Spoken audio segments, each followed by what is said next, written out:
Hello, everyone, and welcome to a special edition of Media Matters here on Anfield Index. Now, full transparency, it's Monday morning, and as we know, things are moving at pace in this transfer window. But whenever Liverpool are linked to anyone from the Bundesliga, and whenever deals are supposedly close, there's only one man that I ever ask to come on, and that is the wonderful Rafael Honigstein. Good morning, Rafa. Good morning. How are you?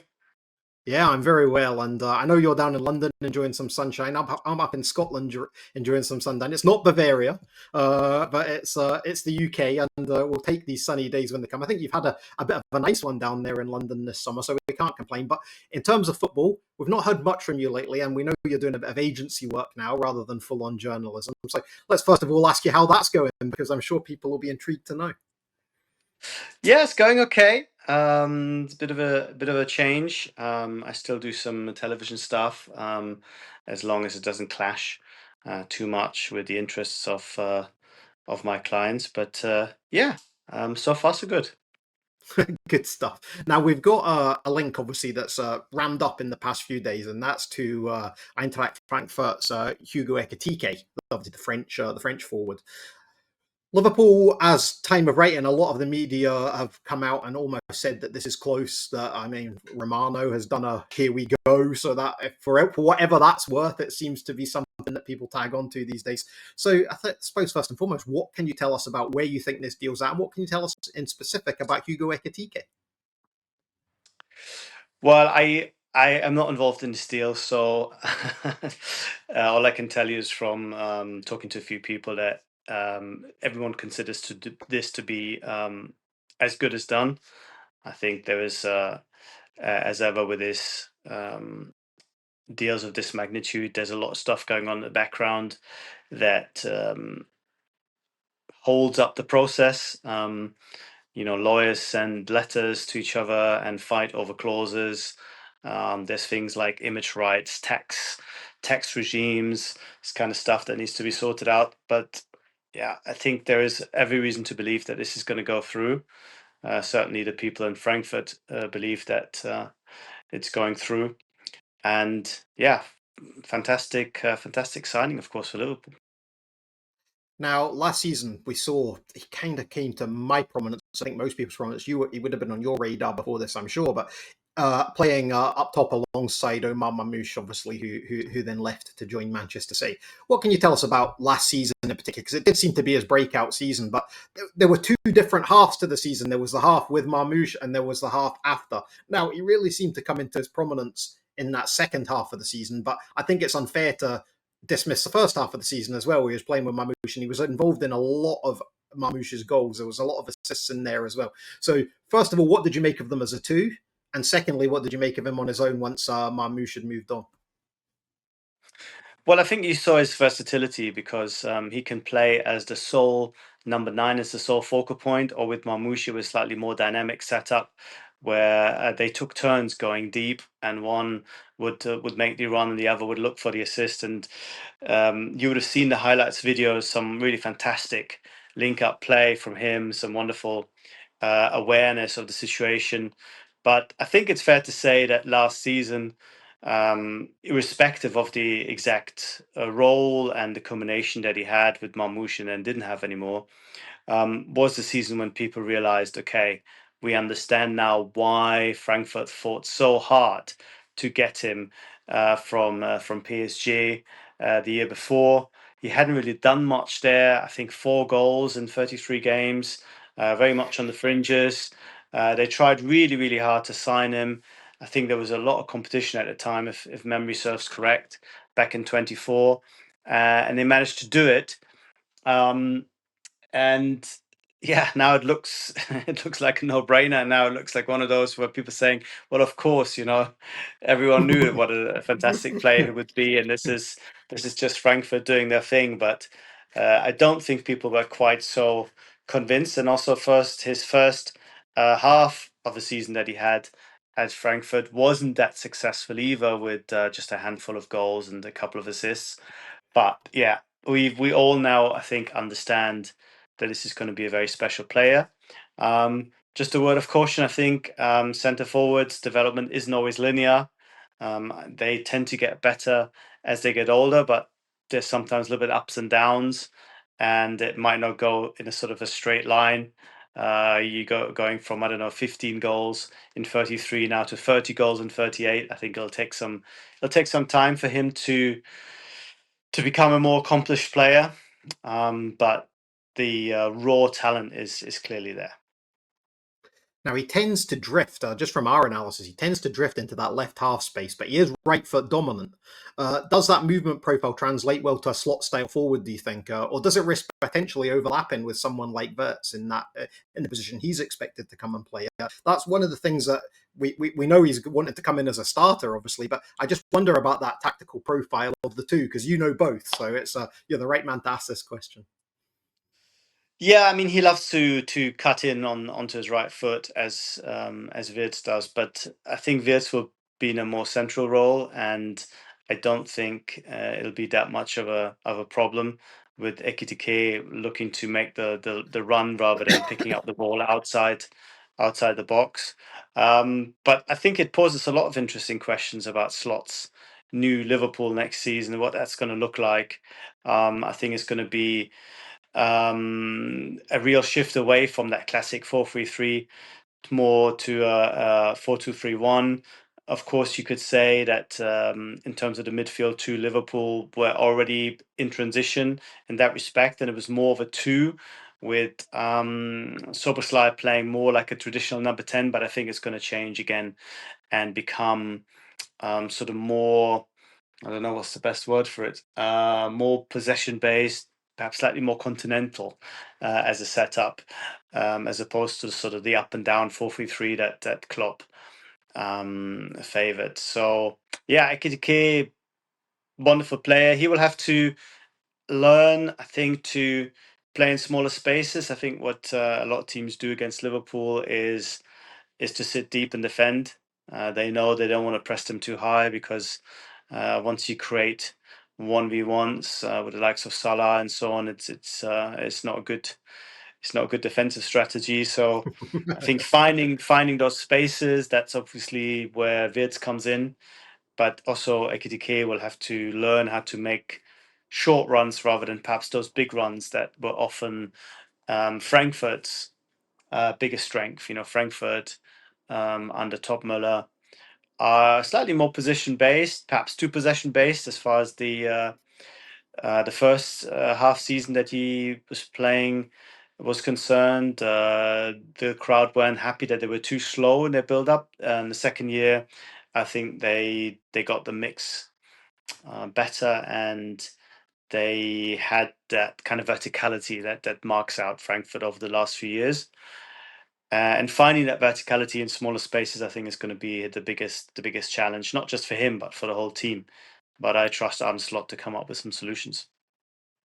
Now, one of the things we do on Anfield Index is we like to go deep on our stats, and for all the geeks out there, they're fully aware of that. But we did notice he underperformed his XG in 8 goals in the league last year, but he did match his expected assists. So is that XG a red flag for you in any way, or do you think that's just what you were saying about strikers being not having linear development? It's one that's standing out, certainly in discussions amongst fans about this underperforming XG by 8, and it makes you think: is this a project forward? Could this be another Darwin Núñez? That's the sort of things that are going through people's head when they're discussing this transfer in our forums and our communities. Yeah, first of all, I think with Núñez, I think it's worth speaking about him briefly. I think the problem, as much as it looked like, wasn't so much the finishing, or isn't so much the finishing. I think the problem is his decision making. I think his finishing, when you look at it overall, I think there was a sense at Liverpool that it was not nearly as bad as it looked and as people felt it was.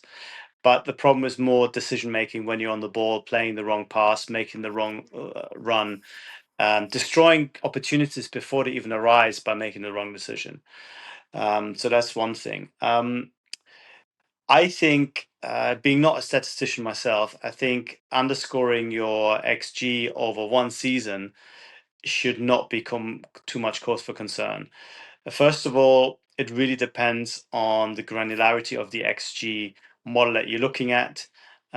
Is it a really highly developed model, or is it one of those off the shelves ones that you can get access to online, which are not really as well defined as the professional ones.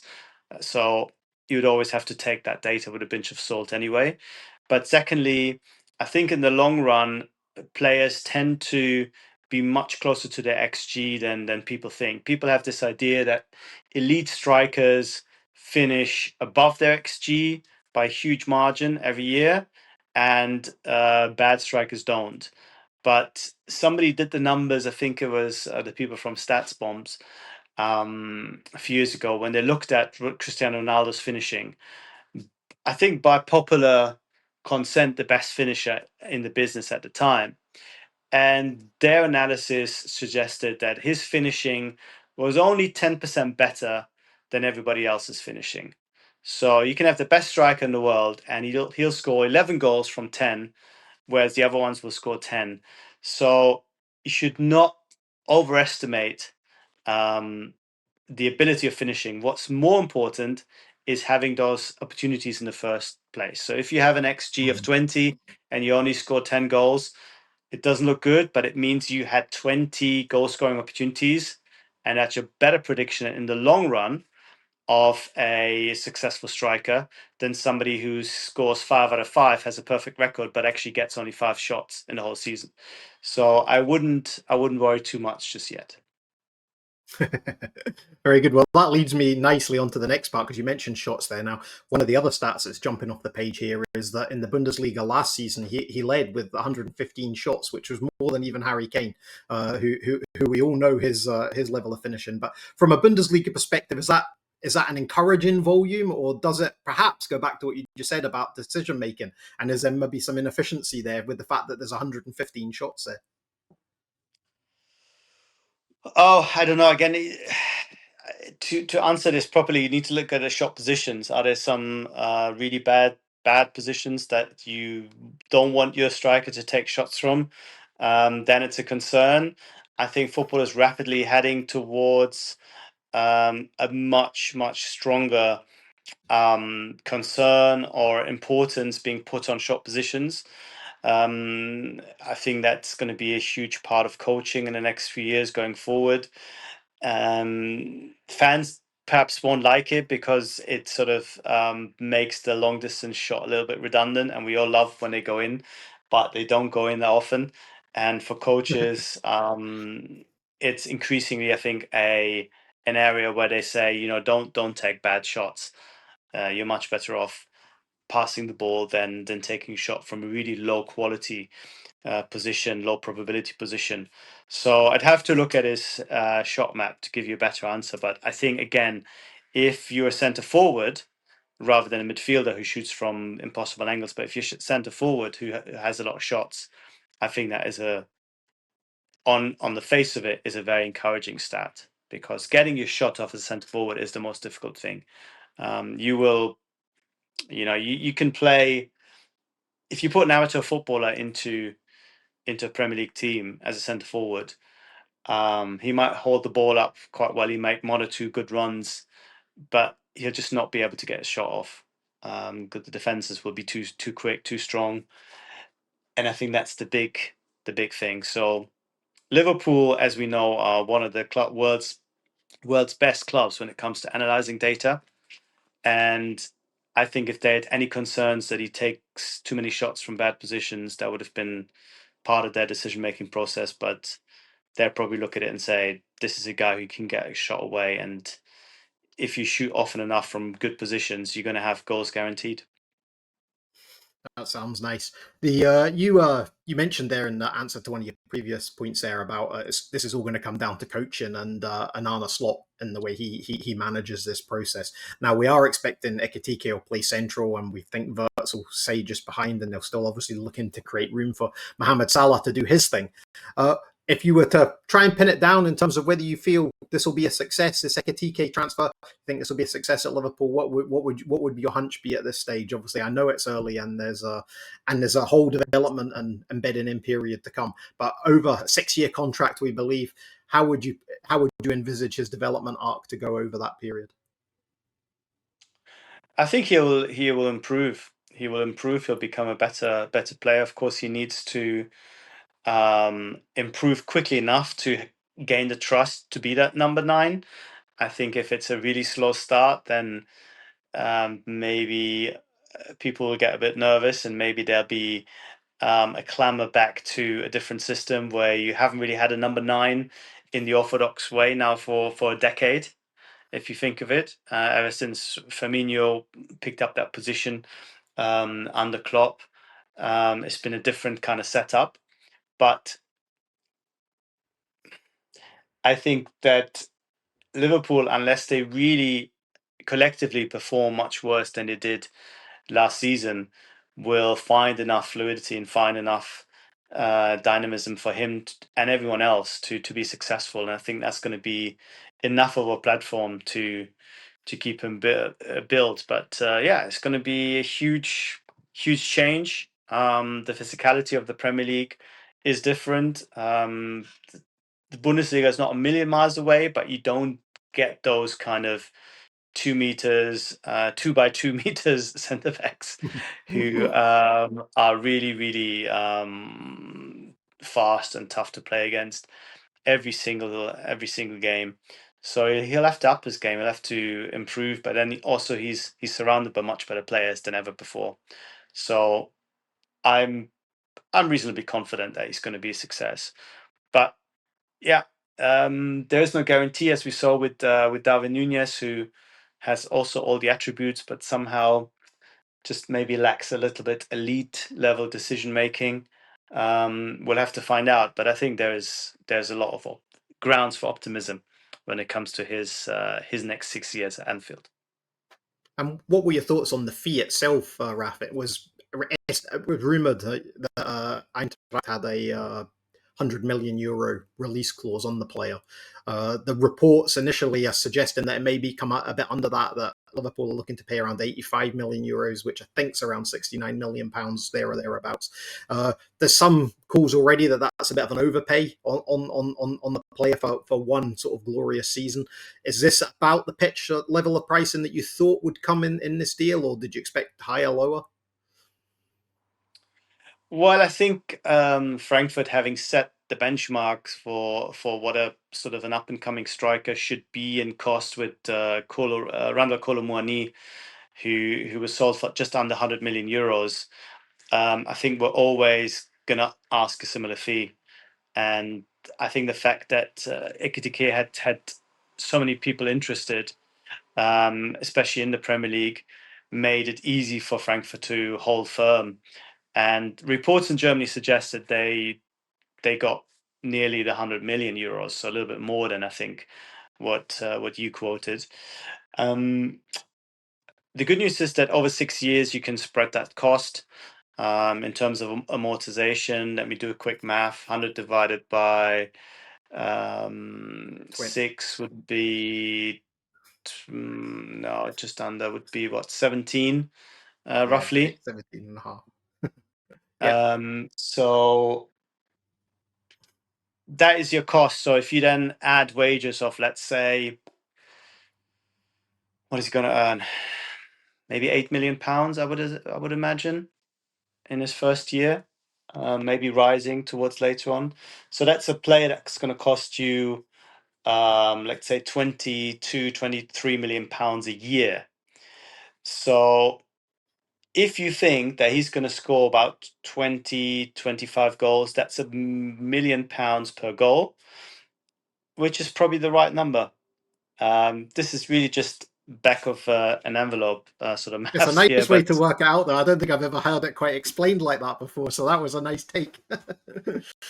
for an elite striker, and then aren't many around by definition, I think that's the going rate. I don't think you can say that Liverpool have been playing Moneyball here and unearthed a huge talent. For that, they would have had to buy him for €20 million 1.5 years ago from PSG.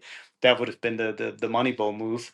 But for somebody who will score those amount of goals, I think it seems the right fee. And of course, he's still young enough that if he really goes to another level, to, like, let's say, becomes an Erling Haaland or Cristiano Ronaldo in terms of goal scoring, and scores 30 or 50, 35 goals, or like Salah levels recently, and suddenly Real Madrid and Barcelona are interested and have the money to pay 200 million, then you still have, I think, a lot of upside in terms of his age and potential resale value to make this not a cheap and not sort of the most frugal of moves, but I think one that can be justified.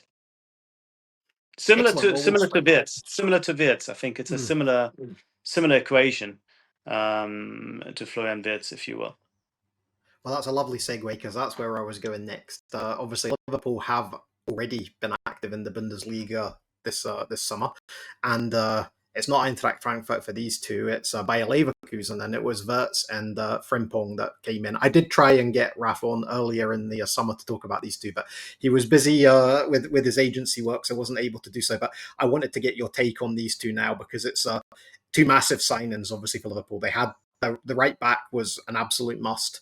The Wirtz one, I just never saw coming. And I don't know if you did. I don't know how early you saw that something might be going on there. But I think even when the noise started to break on that, we all thought Bayern Munich were getting that player. And I think it's a massive shock. And even see the training videos and seeing him setting up Darwin Núñez yesterday in a friendly against Stoke, it's actually quite hard to believe he plays for Liverpool. So what are your thoughts on these two players and Liverpool's acquisition of them?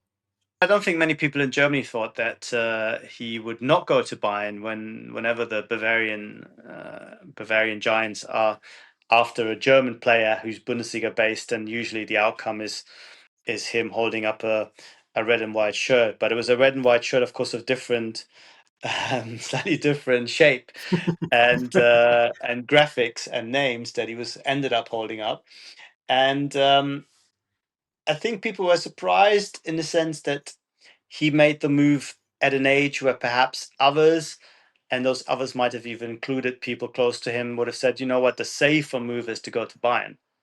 It's a World Cup year coming up. You're only 22. You can move to the Premier League when you're 26, 27 easily, become a more experienced person, become a more rounded personality. But no, the opposite was the case. And I think that speaks to his courage and his confidence. But also, of course, Liverpool perhaps not giving up where others would have been too afraid to tussle with Bayern and losing out, because it was quite high stakes poker at the end, and I think there was not much between them. But Liverpool, I think, had a slightly more coherent proposition, in the sense that Arne Slot was very clear: you're going to come in and be my number 10. And at Bayern, because Jamal Musiala is there, it was always going to be a more fluid, a more kind of creative, but also less defined setup. And I think for Wirtz, that made a big difference. His father gave a big interview only a couple of days ago, who and said that really it was Arne Slot's pitch to the player that ultimately made the biggest difference. And I think that is as much to do with Liverpool as with Bayern, in the sense that Bayern just couldn't make that kind of offer to say you're going to be a number 10 when they knew that Jamal Musiala is going to be the number 10 in terms of the shirt, but also in terms of the position next season. So yeah, I'm hugely excited to see him play in the Premier League.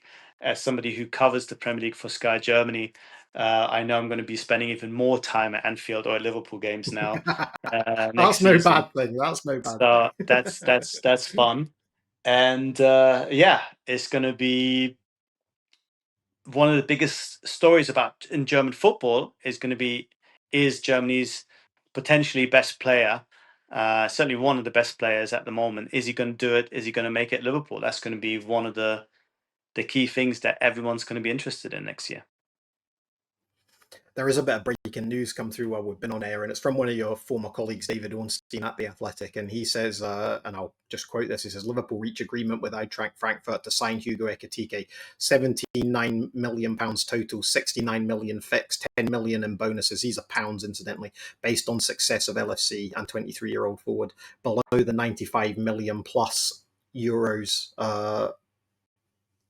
clause, 6-year contract, medical, and then join the tour. So, and that's collaboration with Seb Safford-Bloor and James Pearce at the Athletic as well. So that's just a tweet that's come through from David Ornstein. So I think they were the numbers you were kind of saying yourself, I think, just there. So it's the price won't shock you, but it's pretty much confirmed now by David Ornstein that the agreement has been reached with Liverpool and Hugo Ekitike.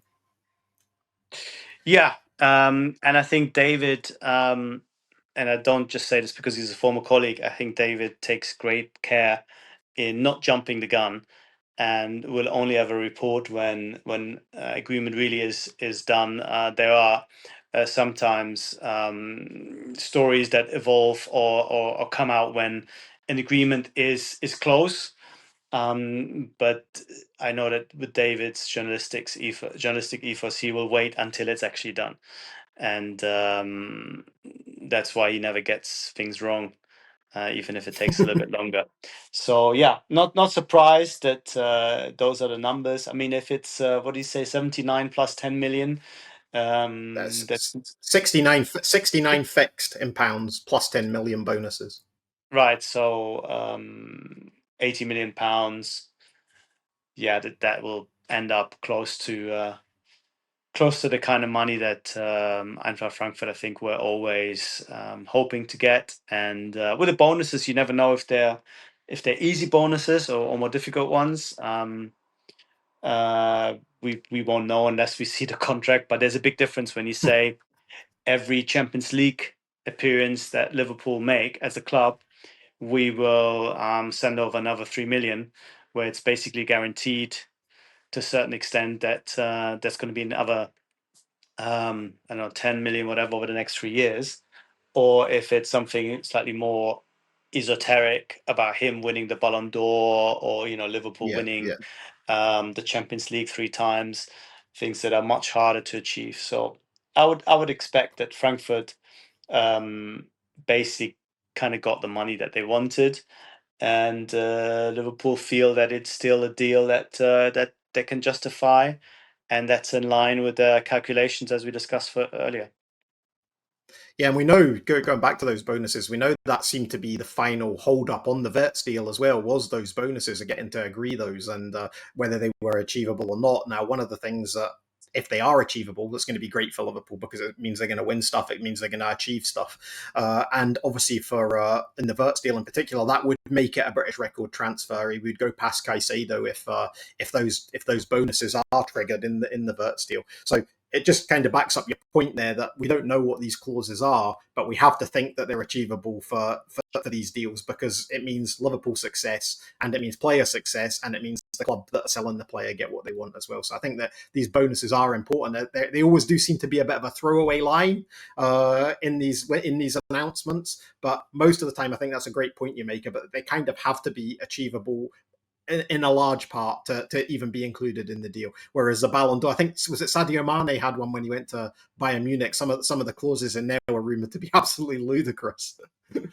Yeah, I mean, it's the bonus thing is a way to limit your exposure to a certain extent, in the sense that you can um, pretend that the fee is higher than it really is by saying, there are these bonuses coming in, but at the same time, for the buying club, it looks as if um, they will pay, or they will try to negotiate in a way that they pay money that is money that they will happily pay, like winning the Premier League another million, winning the Champions League another 2 million, making the Champions League another million, hit the player scoring 20 goals or playing 30 times another. So it's basically you limit your exposure as a buying club by saying we will pay only if the player is a success. And then how that is framed and how that is codified, of course, then depends on what the selling club will accept. But yeah, there's a lot of leeway. There's also the consideration of a sell-on clause. I would expect Frankfurt to have one included, that they at Right, okay. least 10%, maybe more, participate if Liverpool sell on the player. That's another thing that's become increasingly popular.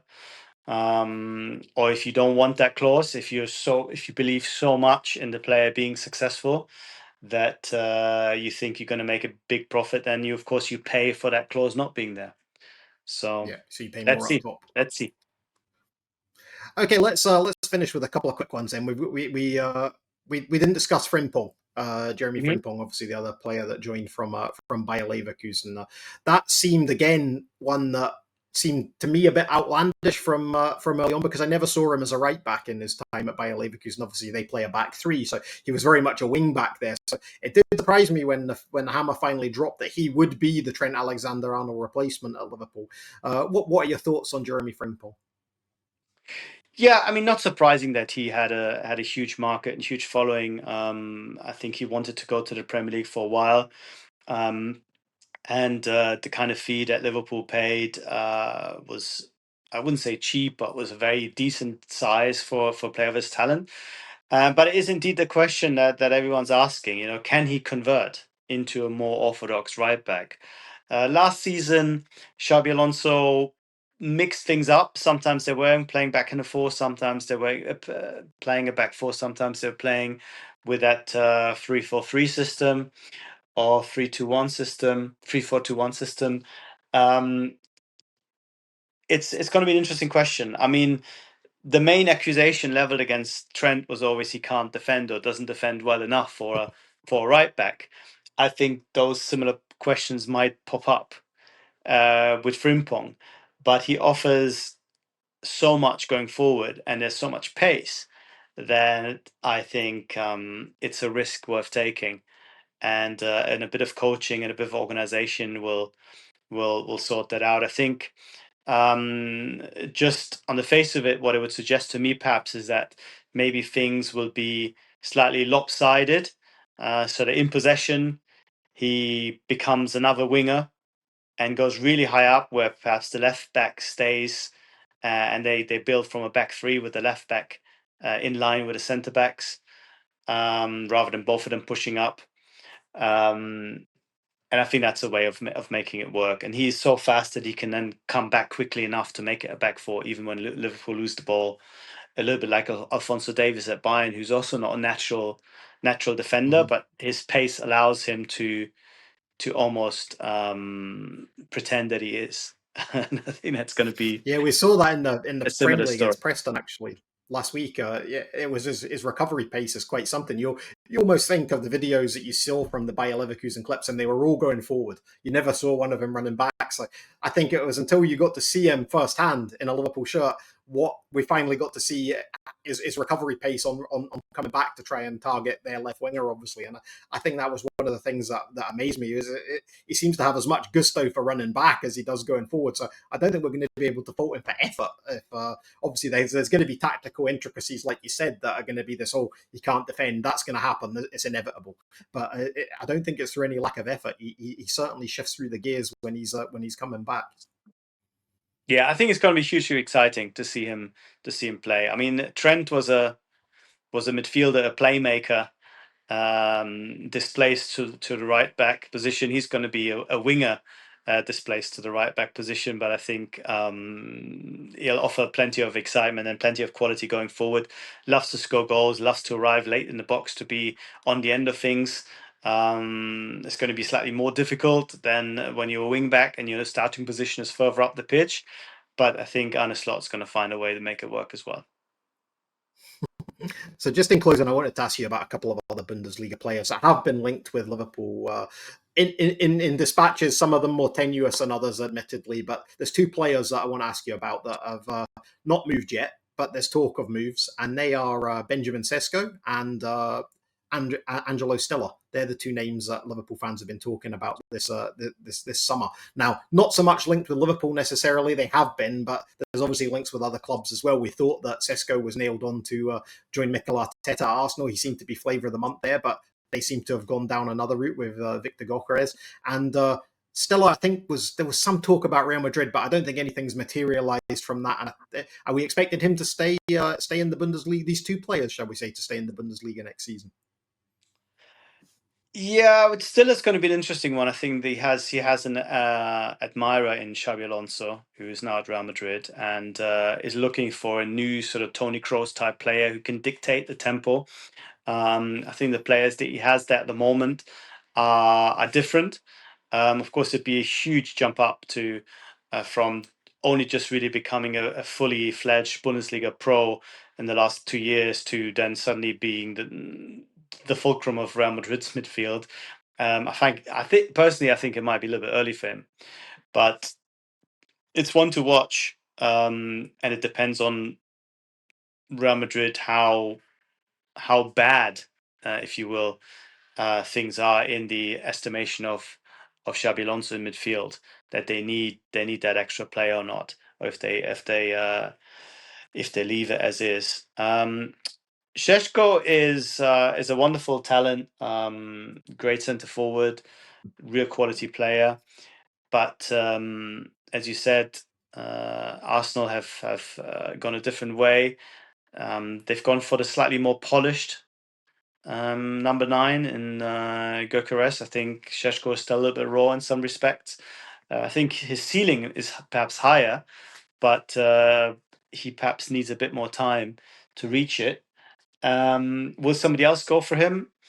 I think it depends. I mean, I think a lot of clubs find it difficult to spend the kind of money that Liverpool have, and Liverpool are in a position to do that because they've been so careful with their money over the last 2 seasons.